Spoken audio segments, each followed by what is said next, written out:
فرماتے حضور علیہ السلام کا ارشاد، اور یہ لکھ کر کہ آقا نے فرمایا تھا عمار تمہیں باغی گروہ قتل کرے گا۔ اب آگے یہاں بھی ڈنڈی مارنے کی اجازت نہیں کہ کون باغی تھا، کس نے قتل کیا، کس نے نہیں۔ کوئی کہہ سکتا ہے جی معلوم نہیں، میں کہا نہیں، اتنے بدھو نہیں ہیں کہ معلوم نہیں۔ صاحب فتح القدیر لکھتے ہیں وَقَدْ قَتَلَهُ أَصْحَابُ مُعَاوِيَةَ يُصَرِّحُ بِأَنَّهُ بُغَاةٌ، اور واضح طور پر حضرت امیر معاویہ کے لشکر نے ان کو قتل کیا تھا۔ یہ تصریح کرتا ہے اس امر کی کہ یہ طبقہ باغیوں کا طبقہ تھا۔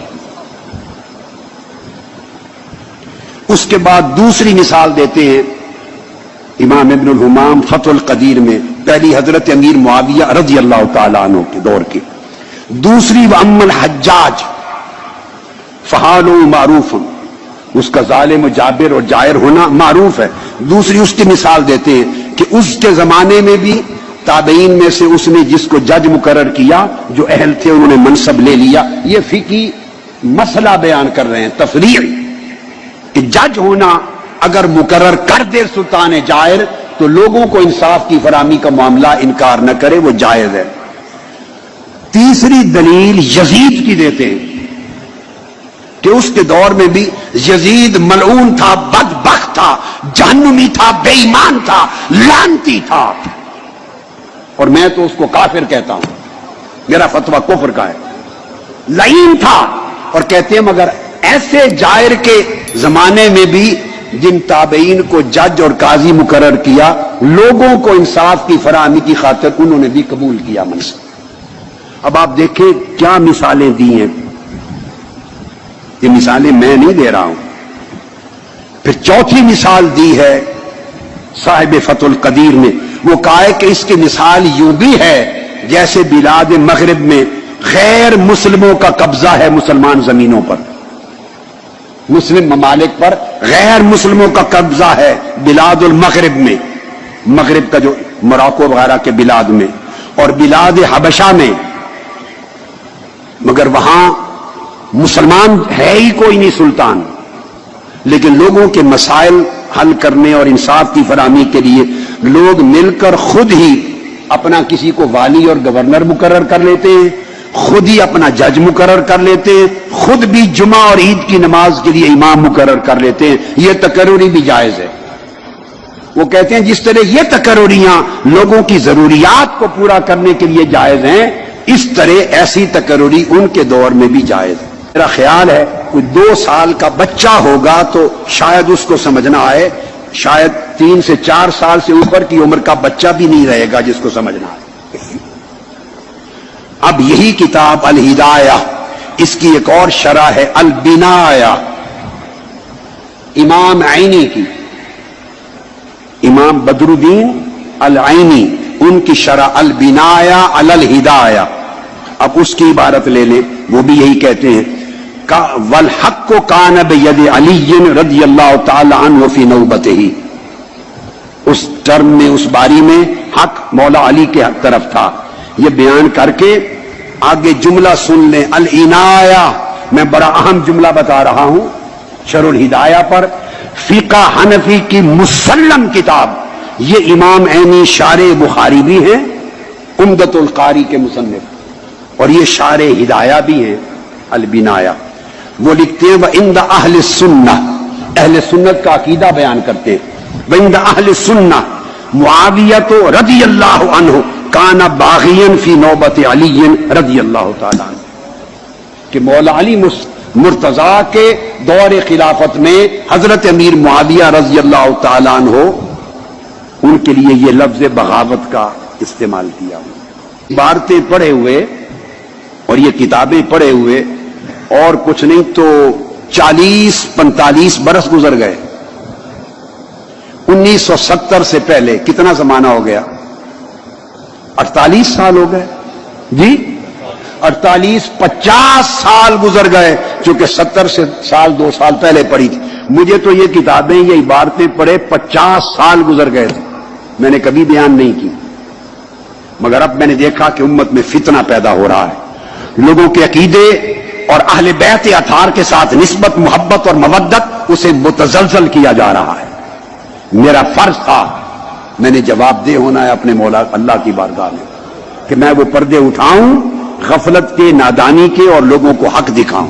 انما کان الحق کو معہو اے ما علی رضی اللہ تعالیٰ عنہ فی تلک النوبہ لصحت بیعتہ و انعقادہا فکان علی الحق فی قتال معاویہ بصفین۔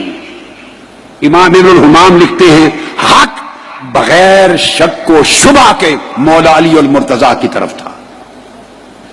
یہ گڈمڈ کرنے کی اجازت نہیں، یہ منافقت اور مداہنت ہے کہ پتہ نہیں حق ادھر تھا یا معلوم نہیں حق ادھر تھا، یا یہ کہنا کہ دونوں طرف صحابہ ہیں، دونوں طرف حق ہے، ہم کچھ نہیں کہہ سکتے۔ نہیں، اتنے فیڈر میں دودھ پینے والے بچے نہ بنو، نہ اتنے بدھو خود بنو، نہ بدھو امت کو بناؤ۔ حق کی ہر ایک کو پہچان ہے، 1400 سال میں ہزاروں کتابیں بھری پڑی ہیں اس پر، ہر کتاب نے حق کو کھول کے لکھ دیا ہے۔ فقط کیا ہے، کف لسان ہے، جو زبان درازی کرتے ہیں وہ اہل سنت میں نہیں رہتے، وہ ادھر چلے جاتے ہیں۔ جو ان کی منقبت کے جھنڈے اٹھاتے ہیں، نعرے لگاتے ہیں، وہ اہل سنت میں نہیں رہتے، وہ خارجیوں کی طرف چلے جاتے ہیں، خارجی ہو جاتے ہیں۔ یا رافضی بنو یا خارجی بنو، یہ بھی غلط وہ بھی غلط۔ اگر اہل سنت رہنا ہے تو حضرت امیر معاویہ رضی اللہ تعالیٰ عنہ کا منصب فقط یہ ہے کہ نسبت صحابیت کی وجہ سے کف لسان ہے، چپ، تان و تشنیع نہیں کر سکتے، لام تان نہیں کر سکتے، نشانہ تنقید نہیں بنا سکتے، کافر اور فاسق نہیں کر سکتے۔ یہ ہر ایک نے منع کیا، یہ اہل سنت کا عقیدہ۔ اس سے بڑھیں گے اس طرف تو رافضی بنیں گے، ادھر بڑھیں گے تو خارجی بنیں گے، آپ چوز کر لیں کیا بنتے ہیں۔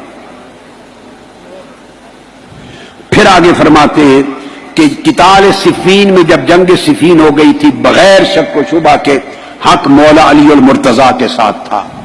اب صاحب فتح القدیر لکھتے ہیں کہ اس پر دلیل قولہ علیہ الصلاۃ والسلام لعمار، جو متفق علیہ حدیث ہے بخاری مسلم کی، کہ آقا نے فرمایا ستقتلک الفئۃ الباغیہ، عمار تمہیں ایک باغی گروہ قتل کرے گا، شہید کرے گا۔ اب آقا علیہ السلام جس گروہ کو باغی کہہ دیں، دنیا میں کون مسلمان ہے محمد مصطفیٰ کا کلمہ پڑھنے والا اور خود کو مصطفیٰ کا امتی کہنے والا، جس گروہ کو مصطفیٰ الفئۃ الباغیہ کہہ دے، اس کے بعد وہ ان کے فیضان کے چشمے جاری کرے اور ان کی تقریریں کرے اور ان کے عرسوں کا اعلان کرے؟ خدا کے لیے یہ کام 1300 سال میں اہل سنت کے اکابر نے نہیں کیا تھا، یہ فتنہ نہ بپا کرو۔ خاموشی مسلک اہل سنت بس، مگر خاموشی مداہنت کے ساتھ نہیں، وضاحت کے ساتھ کہ حق پر کون تھا اور کون غلطی پر تھا۔ ان کو خروج اور بغاوت کا لکھا ہے اس عمل کو۔ اور اس کے بعد پھر آگے میں دیکھیے، کسی کو شوق ہو مجھ پر فتویٰ نہ لگائیں، مجھ سے پہلے امام مرغینانی صاحب الہدایہ پہ لگائیں، امام ابو منصور بغدادی پر لگائیں، امام ابو المعین النصفی پہ لگائیں، صاحب شرح المواقف پہ لگائیں، صاحب شرح المقاصد پہ لگائیں، اور صاحب شرح عقائد نصفیہ پہ لگائیں۔ میں نے کل درجنوں کتب حافظ ابن جرسکرانی پہ لگائیں، امام عینی پہ لگائیں۔ میں نے آپ کو 1300 سال کی تاریخ علم کل پڑھا دی، ان پہ جو فتویٰ لگائیں اس میں میں بھی شریک ہوں۔ توبہ کر لینی چاہیے۔ اور فرماتے حضور علیہ السلام کا ارشاد، اور یہ لکھ کر کہ آقا نے فرمایا تھا عمار تمہیں باغی گروہ قتل کرے گا۔ اب آگے یہاں بھی ڈنڈی مارنے کی اجازت نہیں کہ کون باغی تھا، کس نے قتل کیا، کس نے نہیں۔ کوئی کہہ سکتا ہے یہ معلوم نہیں، میں کہا نہیں، اتنے بدھو نہیں ہیں کہ معلوم نہیں۔ صاحب فتح القدیر لکھتے ہیں وَقَدْ قَتَلَهُ أَصْحَابُ مُعَاوِيَّةَ يُصَرِّحُ بِأَنَّهُ بُغَاةٌ، اور واضح طور پر حضرت امیر معاویہ کے لشکر نے ان کو قتل کیا تھا۔ یہ تصریح کرتا ہے اس امر کی کہ یہ طبقہ باغیوں کا طبقہ تھا۔ اس کے بعد دوسری مثال دیتے ہیں امام ابن الحمام فتح القدیر میں پہلی حضرت امیر معاویہ رضی اللہ تعالیٰ عنہ کے دور کی. دوسری وَأَمَّا الْحَجَّاجِ فَحَالُهُ مَعْرُوفٌ، اس کا ظالم و جابر اور جائر ہونا معروف ہے.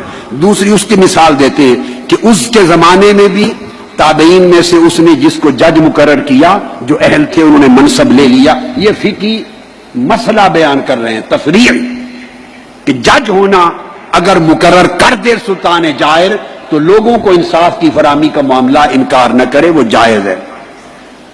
تیسری دلیل یزید کی دیتے ہیں کہ اس کے دور میں بھی یزید ملعون تھا، بدبخت تھا، جہنمی تھا، بے ایمان تھا، لعنتی تھا، اور میں تو اس کو کافر کہتا ہوں، میرا فتویٰ کفر کا ہے.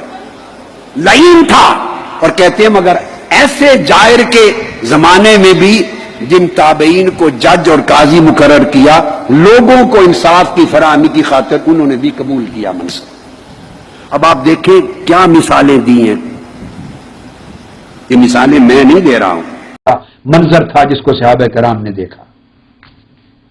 اور پھر آخر پہ آقا علیہ السلام ساتھ ہی یہ فرماتے ان ابنی ھذا سید، ان ابنی ھذا سید، پلٹ پلٹ کر میرا یہ بیٹا سردار ہے، میرا یہ بیٹا سردار ہے، سید ہے. اور آپ فرماتے کہ میں یقین سے تمہیں بتا رہا ہوں کہ میرا بیٹا مستقبل میں مسلمانوں کے دو عظیم گروہوں کے درمیان صلح کروائے گا اور تفرقہ ختم کر کے امت کو مجتمع کرے گا. یہ اشارہ اس واقعہ کی طرف تھا جو سیدنا مولا علی شیر خدا کرم اللہ وجہ الکریم کا دور خلافت تھا، اور آپ کی خلافت راشدہ تھی، اس میں کوئی شک نہیں ہے، حق تھی. اور ادھر حضرت امیر معاویہ رضی اللہ تعالیٰ عنہ نے آپ کی دست اقدس پر خلافت کی بیعت کرنے کی بجائے ملک شام میں الگ اپنی حکومت کا اعلان کر دیا تھا. سو ان کی حکومت تھی، خلافت راشدہ نہ تھی. مولا علی شیر خدا رضی اللہ تعالیٰ عنہ کی بالاتفاق بالاجماع، پوری امت کے اجماع اور اتفاق کے ساتھ اور جمیع صحابہ کے اجماع اور اتفاق کے ساتھ آپ کی خلافت راشدہ تھی، جس کو آقا علیہ السلام نے فرمایا الخلافت بعدی 30 سنہ، کہ میرے بعد خلافت یعنی خلافت راشدہ 30 سال تک ہوگی. آپ نے فرمایا فعلیکم بسنتی وسنت الخلفاء الراشدین المہدیین، تم پر میری سنت یعنی میرا طریقہ اور میرے خلفاء راشدین کا طریقہ، اس پر عمل کرنا واجب ہے.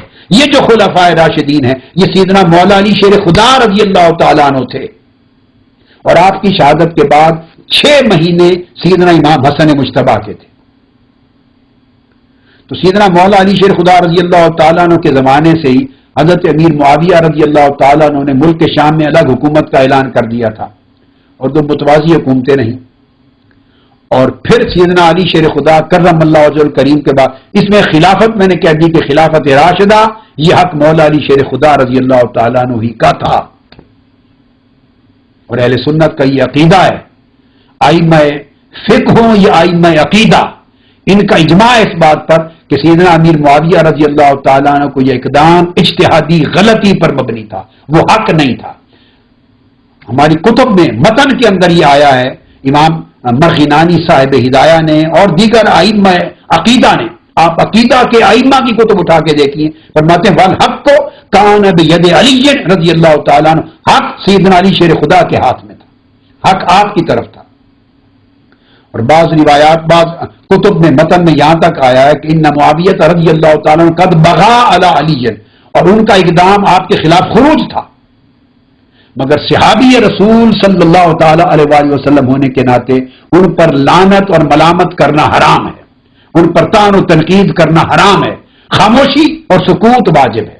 نہ ان کے اقدام کو مولا علی شیر خدا کے اقدام کے مقابلے میں درست قرار دے سکتے ہیں، درست بھی قرار نہیں دے سکتے، اور آن دا ادر ہینڈ ان پر طعن و تشنیع اور ملامت بھی نہیں کر سکتے. دونوں باتیں غلط ہیں، دونوں باتیں حرام ہیں.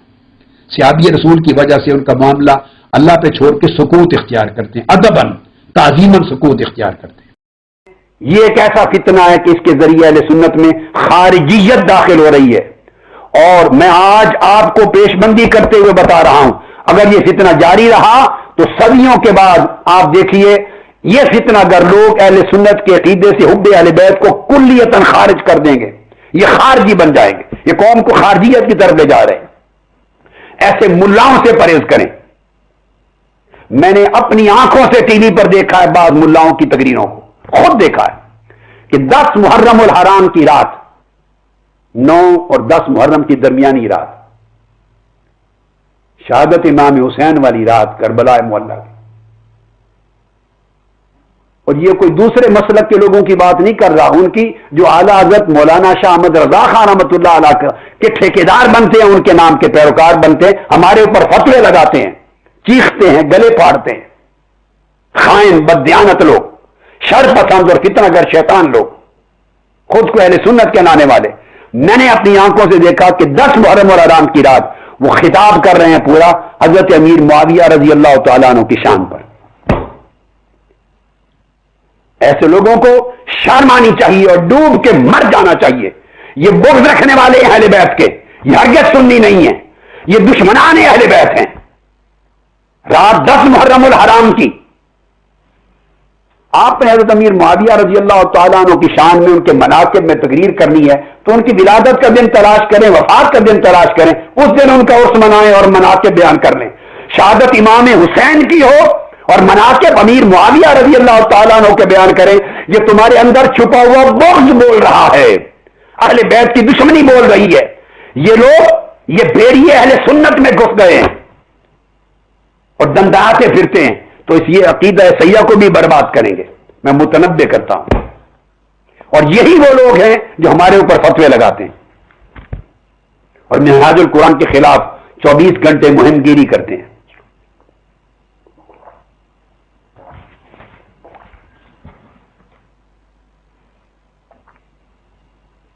مجھے کسی نے پہلے بتایا، میں نے مانا نہیں، میرا ذہن نہیں مانا کہ یہ ممکن نہیں ہو سکتا۔ کوئی جتنا ہی گر جائے، اہل سنت کہلائے، اعلی حضرت کا نام لیوا کہلائے، اولیاء کو ماننے والا کہلائے، جتنا بھی گر جائے اخلاق میں نے کہا یہاں تک نہیں جا سکتا۔ لیکن انہوں نے مجھے انٹرنیٹ پہ نکال کے دے دیا تقریر، میں نے خود دیکھا۔ اب یہ جو ہمارے علماء چپ بیٹھتے ہیں، کس لیے چپ بیٹھتے ہیں؟ ایسے لوگوں کے گریبان پکڑیں اور جوتے مار کے ان کو مسجدوں سے باہر نکال دیں۔ یہ خارجی کو سایہ بے ایمان۔